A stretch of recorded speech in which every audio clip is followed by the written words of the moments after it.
मैं दौसा बोल रहा हूं। मैं देनवसा, दौसा, देवांश आदि उपनामों से जाना जाता हूं। मेरे यहाँ की देवगिरी पहाड़ी के कारण मेरा नाम दौसा रखा गया। मैं दौसा अगर मेरे क्षेत्रफल की बात करूं तो मैं 3432 वर्ग किलोमीटर की परिधि में फैला हुआ हूं। मेरे यहाँ की खादी इतनी प्रसिद्ध है कि लाल किले पर आजादी को जो पहला तिरंगा झंडा फहराया गया था वो मेरे यहीं की खादी से बनाया गया था। इसके अलावा मैं मेरे यहाँ के फोक डांस, रंगारंग कपड़ों और स्वादिष्ट मिठाई के लिए प्रसिद्ध हूँ। मेरे यहाँ की चांद बावड़ी और इसकी बनावट देख लोग हक्के बक्के रह जाते हैं। मेरे ही शहर में स्थित है भगवान श्री राम के अनन्य भक्त श्री मेहंदीपुर बालाजी, जिनके दरबार में जाते ही आपको भूत प्रेत से बंधी कई महिलाएं दिखेंगी, जिनके बारे में भी आपको आगे बताने वाला हूं। मैं पहाड़ियों की प्राकृतिक और अत्याधुनिक सुंदरता से घिरा एक ऐसा शहर हूं जो मेरे यहां आने वाले पर्यटकों को राहत का आभास कराता है। मैं दौसा मेरे इतिहास की यदि बात करूं तो मैं कभी राजपूतों की पहली राजधानी हुआ करता था और उसके बाद उन्होंने मेरे आमेर और फिर जयपुर को अपना मुख्यालय बनाया। मुझ में ऐसे कई स्थल हैं जो कई राजाओं के शासन की याद दिलाते हैं। मेरा जिला एक ऐसे क्षेत्र में है जिसे ढूंढार क्षेत्र कहा जाता है। मेरे इस क्षेत्र पर सबसे पहले चौहानों और फिर बड़ गुर्जरों ने राज्य किया, जिन्होंने 10वीं शताब्दी में राज्य किया। दौसा का सम्मान इस बात में भी था कि ये ढूंढार राज्य की राजधानी बना। यहाँ पर चौहान राजन सूददेव ने 996 से 1006 ईस्वी तक राज्य किया था। इसके बाद 1006 से 1036 तक दूल्हे राज ने यहाँ पर शासन किया। मेरे दौसा शहर को देवनगरी भी कहा जाता है क्योंकि मैं देव पहाड़ी पर स्थित हूँ।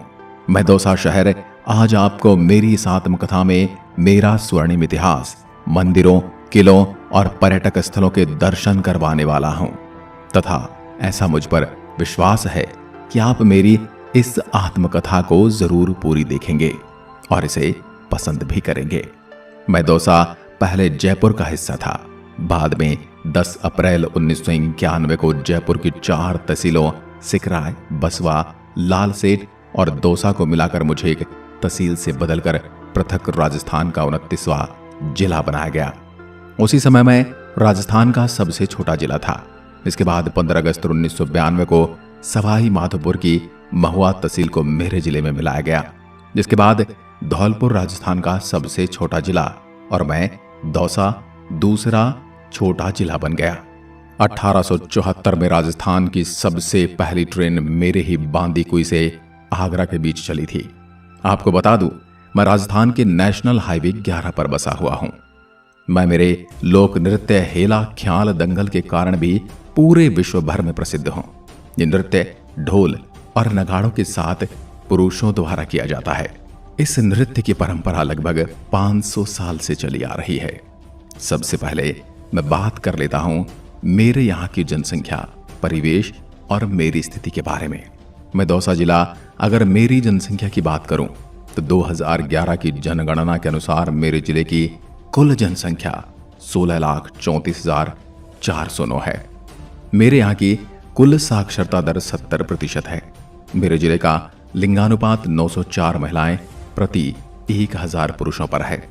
राजस्थान के प्रमुख शहरों से मेरी दूरी की बात करूं तो मैं दौसा स्टेट कैपिटल सिटी से 60 kilometre, national capital city Delhi से 300 और चित्तौड़गढ़ से 450 किलोमीटर की दूरी पर बसा हुआ हूं।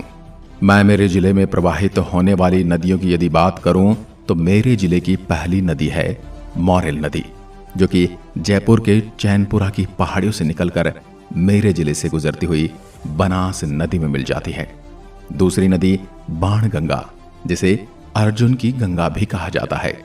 यह नदी जयपुर की बैराठ की पहाड़ियों से निकलकर मेरे जिले से गुजरकर भरतपुर जाती है और फिर जयपुर से यमुना नदी में मिल जाती है। मेरे जिले में जलोट मिट्टी पाई जाती है। इस कारण मेरे जिले में मक्का, बाजरा, गेहूं, सरसों और ज्वार का उत्पादन अधिक होता है।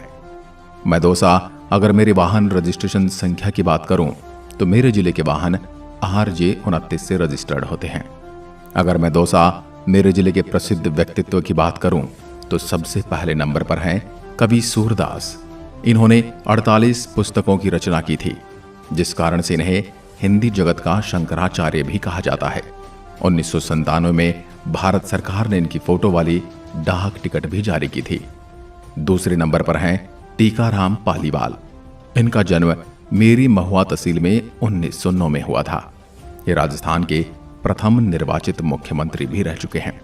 मैं आपकी जानकारी के लिए बता दूं कि हाल ही में मेरे शहर और मेरे पड़ोसी अलवर और सवाई माधोपुर में यूरेनियम के भंडार भी मिले हैं। यूरेनियम को तो आप जानते ही होंगे। यूरेनियम वो रसायन है जिससे बम और तोप के गोले बनाए जाते हैं। मेरे जिले की प्रमुख भाषाएं मेवाती, ढूंढाड़ी और हिंदी हैं। मेरे लालसोट गांव का रेजी कपड़ा अपने आप में विशेष स्थान रखता है। इस कपड़े का उपयोग पड़ या फड़ बनाने के लिए किया जाता है।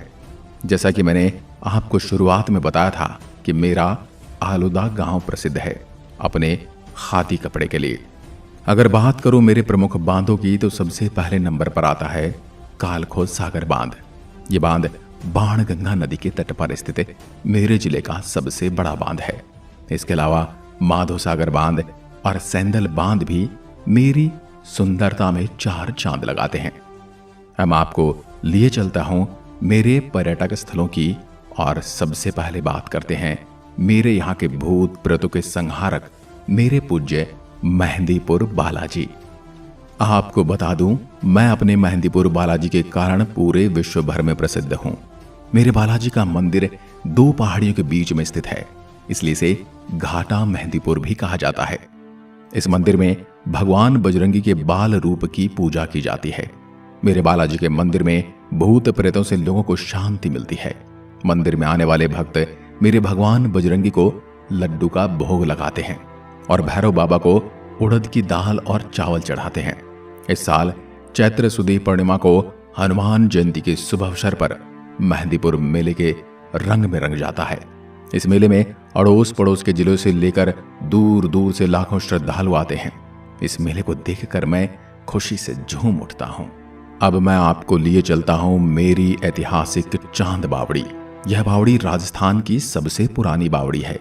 कहा जाता है कि इसका निर्माण मेरे महाराजा चांद ने करवाया था, इसलिए इसे चांद बावड़ी का नाम मिला। इस बावड़ी की सीढ़ियां चतुर्भुजाकार बनी हुई हैं। दुनिया की सबसे गहरी यह बावड़ी चारों ओर से लगभग 35 मीटर चौड़ी है तथा इस बावड़ी के ऊपर से नीचे तक पक्की सीढ़ियां बनी हुई हैं, जिससे पानी का स्तर चाहे कितना ही हो आसानी से जल भरा जा सकता है। 13 मंजिल की यह बावड़ी 100 फीट से भी ज्यादा गहरी है। इसमें भूल भुलैया के रूप में 3500 सीढ़ियां अनुमानित हैं। इसे इतना गहरा इसलिए बनाया गया, यदि कोई वस्तु गिर भी जाए तो उसे वापस पाना असंभव है। चांद बावड़ी एक ऐसा कुआं है जो मेरे यहां आने वाले पर्यटकों को अपनी ओर बेहद आकर्षित करता है। अगर आप एक वास्तुशिल्प प्रेमी हैं तो आपको मेरी इस जगह की यात्रा के लिए जरूर आना चाहिए। चांद बावड़ी में एक समान कई सारी सीढ़ियां बनी हैं जो यहां आने वाले पर्यटकों को भ्रमित कर देती हैं। आपको बता दूं कि मेरे जिले के भांडारेज गांव में भांडारेज की बावड़ी भी है। इसके अतिरिक्त मेरे आलूदा गांव में बाबुनिया की बावड़ी भी मेरे आकर्षण के केंद्र हैं। इतिहास के पन्नों को पढ़ने पर यह पता चला है कि मेरी तीनों बावड़ियां एक दूसरी सुरंगों से जुड़ी हैं। अब आपको मैं लिए चलता हूं मेरी देवी हर्षत माता मंदिर। मेरी आभानेरी की चांद बावड़ी के पास ही मेरी हर्षत माता का मंदिर है। इस मंदिर में मेरी देवी हर्षत मां की मुस्कुराती हुई प्रतिमा है जो भक्तों को हमेशा खुशहाल रहने का आशीर्वाद देती है। माता का मंदिर प्रतिहार कालीन मंदिर है जिसे महामारू शैली में बनाया गया है। यह मंदिर स्थानीय देवी हर्षत को समर्पित है। आपको बता दूं कि पुराने समय में इस मंदिर ने कई प्रकोपों का सामना किया है। इस मंदिर को इस्लामिक शासकों द्वारा नष्ट कर दिया गया था। अब यहाँ पर सिर्फ खंडहर ही बचे हैं। यहाँ पर आप एक भव्य खुले आंगन में स्तंभों और दीवारों पर नक्काशी के साथ अद्भुत मूर्तियां देख सकते हैं। इस मंदिर की वर्तमान सुंदरता देखकर कोई भी पुराने समय में मंदिर की महिमा का अंदाजा लगा सकता है। आपको बता दूं कि मंदिर यहां आने वाले पर्यटकों को बिल्कुल निराश नहीं करता। मंदिर और इसके आसपास की प्राकृतिक सुंदरता देखकर कोई भी मंत्र मुग्ध हो सकता है। अगर आप मेरे जिले की यात्रा करने के लिए आ रहे हैं तो आपको हर्षित माता मंदिर के दर्शन करने के लिए अवश्य जाना चाहिए। अब चलते हैं मेरे किले की ओर। दौसा का किला मेरे देवगिरी की पहाड़ी पर बना मेरे आकर्षण का मुख्य केंद्र है।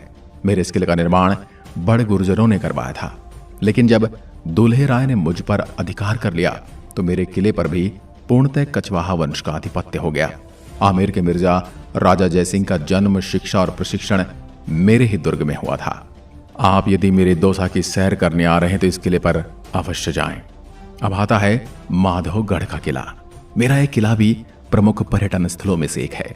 इस किले का निर्माण जयपुर के राजा माधव सिंह द्वारा करवाया गया था। यह किला सुंदर फूलों के खेतों की पृष्ठभूमि में एक पहाड़ी की चोटी पर स्थित है, जो इसे और भी सुंदर और आकर्षक किला बनाते हैं। आपको बता दूं, इस प्राचीन किले को अब एक शाही होटल में बदल दिया गया है। यह होटल यहाँ आने वाले पर्यटकों को एक सुंदर आवास प्रदान करता है।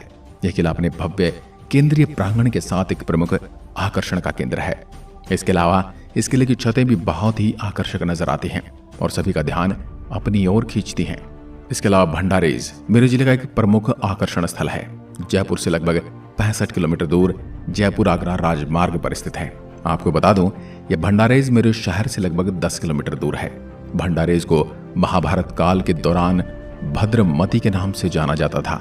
बता दूं कि यहाँ पर खुदाई के दौरान मिली दीवारें, मूर्तियां, सजावटी जाली का काम, जालियां, टेराकोटा के बर्तन इत्यादि से इस जगह की प्राचीनता का पता चलता है। भंडारेज बावड़ी और भद्रावती पैलेस यहाँ के लोकप्रिय स्थल हैं।